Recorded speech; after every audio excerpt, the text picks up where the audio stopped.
Hi guys, இந்த வீடியோவில் நீங்கள் என்ன பார்க்க போகிறீங்கன்னா, ஐசிசி T20 வேர்ல்ட் கப் 2024ல் சூப்பர் 8ல் வந்து என்னென்ன டீம்லாம் குவாலிஃபை இருக்காங்கன்னு பார்த்தீங்கன்னா, மொத்தம் 7 டீம் இது வரைக்கும் கம்பல்சரியாக குவாலிஃபை இருக்காங்க. இன்னும் ஒரு டீம் மட்டும்தான் பாக்கி இருக்குது. அது வந்து பங்களாதேஷ் இல்லை நெதர்லாண்ட்ஸாக இருக்க வாய்ப்புகள் இருக்குது. பங்களாதேஷ் அவங்க ஜெயிச்சிட்டாங்கன்னா அவங்க தாராளமாக குவாலிஃபை ஆகலாம். இல்லை தோற்றுட்டாங்கன்னா அந்த மேட்ச்சில் அவங்களுக்கு பதிலாக நடக்கிற இது நெதர்லாண்ட்ஸ் வந்து ஒரு ஹையஸ்ட் மார்ஜின் ரன் ரேட்டில் வித்தியாசத்தில் ஜெயிச்சா தான் அவங்க குவாலிஃபை ஆக முடியும். ஸோ 2 டீமில் எந்த டீம் வந்தாலும் அந்த அளவுக்கு செமிஃபைனல்ஸ் போக வாய்ப்புகள் இல்லை. ஏன்னா அவங்க ஆப்போனன்ட்ஸ் வந்து ரொம்ப டஃப்பான ஆப்போனன்ட்ஸ். ஏன்னா இந்தியா, ஆஸ்திரேலியா மாதிரி டீமை வந்து அடிச்சுட்டு போகிறதா சும்மா இல்லை. ஸோ ஆப்கானிஸ்தானும் இருக்காங்க, அவங்களும் டஃப் கொடுப்பாங்க. ஸோ எந்த டீம் வந்தாலும் பிரச்சனை இல்லை. ஸோ குரூப் 1 டேபிள் வந்து பொறுத்த வரைக்கும் 2 ஸ்ட்ராங்கான ஆப்போனண்ட், இன்னொன்று வந்து அண்டர்டாக்ஸ் இருக்காங்க. ஸோ குரூப் 2வில் பார்த்தீங்கன்னா சவுத் ஆஃப்ரிக்கா, USA இவங்கெல்லாம் அண்டர்டாக்ஸ்ன்னு சொல்லலாம். ஆனால் சவுத் ஆஃப்ரிக்கா அண்டர்டாக்ஸ்லாம் சொல்ல முடியாது. ஏன்னா சவுத் ஆஃப்ரிக்காவும் செம்ம ஸ்ட்ராங்கான டீம் தான். ஸோ இங்கிலாந்து, வெஸ்ட் இண்டீஸ் இவங்க 3 இது செம்ம ஸ்ட்ராங்கான டீம் இருக்காங்க ஒரு பக்கம். ஸோ பார்ப்போம் எந்த இது வந்து குவாலிஃபை ஆக போகிறாங்க செமிஃபைனல்ஸுன்னு. ஏன்னா குரூப் 2 செம்மையாக இன்ட்ரெஸ்டிங்காக இருக்க போது, கேம் எப்படி எடுத்துகிட்டு போவாங்கன்னு. ஸோ பார்ப்போம், வெயிட் பண்ணி பார்ப்போம் என்ன நடக்கும். இப்போ வந்து விராட் கோலியோட கதையை பார்ப்போங்க. விராட் கோலியை பொறுத்த வரைக்கும் 2024ல் அவரோட ஒஸ்ட் கரியர் தான் சொல்லுவோம்.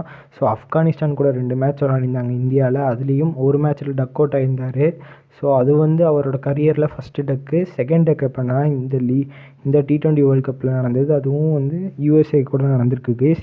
ஸோ இது வந்து இவரோட கரியரில் மோசமானது தான் T20யை பொறுத்த வரைக்கும். ஸோ இப்போ நம்ம டீம் எப்படி இருக்குன்னு பார்த்தீங்கன்னா 2016 நிலமை மாதிரி தான் இருக்குது. ஏன்னா பேட்டரில் ஒரே ஒரு பேட்டிங் மட்டும்தான் செம்மையாக பர்ஃபார்ம் பண்ணார். மற்ற எந்த பேட்டிங்கும் பர்ஃபார்மே பண்ணல. ஸோ எப்படின்னு சொன்னீங்கன்னா 2016 விராட் கோலி மட்டும்தான் ஒரு 200 ரன் அடிச்சிருந்தார். செகண்ட் ஹையஸ்ட் ஸ்கோர் 89 தான், அது டோனி அடிச்சிருந்தாங்க. ஸோ அந்த மாதிரி இருக்குது நம்ம டீம் நிலமை. ஸோ பார்ப்போம், இதுவே கண்டினியூ ஆகிட்டு இருந்தால் நம்ம நிலமை மோசமாக கூட சான்ஸ் இருக்கும். ஸோ இனிமேல் நடக்கிற மேட்சஸ் எல்லாம் வெஸ்ட் இண்டீஸில் நடக்கிறதுனால நம்மளுக்கு பிரச்சனை இல்லாமல் இருக்குது, அதிக சான்சஸ் இருக்கும். அது இல்லாமல் மோஸ்ட் வின்ஸ் இன் T20 பார்த்திங்கன்னா நம்ம தான் வச்சுருக்கோம். ஸோ இங்கிலாண்டும் அவங்களுக்கு 100வது வெற்றி செம்மையாக அடிச்சிருந்தாங்க. ஸோ அவங்களும் குவாலிஃபை ஆகியிருக்காங்க. அவங்களுக்கு ஒரு பெட்டராக இருக்கும். ஸோ ஒரு பக்கம் ஒரு டேபிள் ஃபுல்லாக ஸ்ட்ராங்காக இருக்குது, இன்னொரு பக்கம் ஒரு அண்டர்டாக்ஸ் இருக்காங்க. அந்த டீமை வேணால் அடிச்சுட்டு மேலே போக கூட சான்ஸ் இருக்கும். ஸோ பார்ப்போம் எந்த டீமுக்கு வந்து செமிஃபைனல்ஸ் போய் கப் அடிக்குதுன்னு. ஸோ இப்போ அடுத்து நீங்கள் என்ன, நியூசிலாண்டோட லெஜெண்டரி பவுலர் ட்ரெண்ட் போல்ட் வந்து ரிட்டையர்மெண்ட் அனௌன்ஸ் பண்ணிட்டாரு. ஸோ அவரோட ரிட்டையர்மெண்ட் வந்து நியூசிலாண்டுக்கு வந்து செம்ம ட்ராபேக் தான் சொல்லலாம். அவருக்கு வந்து 34 வயசு தான் ஆகுது. ஸோ இப்போயே வந்து ரிட்டையர்மெண்ட்டையும் அனௌன்ஸ் பண்ணிட்டார் ட்ரெண்ட் போல்ட். ஸோ இவரை பொறுத்த வரைக்கும் அவரோட சென்ட்ரல் கான்ட்ராக்ட்னு பார்த்தீங்கன்னா நியூசிலாந்து கூட வந்துட்டு அந்தளவுக்குலாம் பெருசாக கான்ட்ராக்டே இல்லை கைஸ்.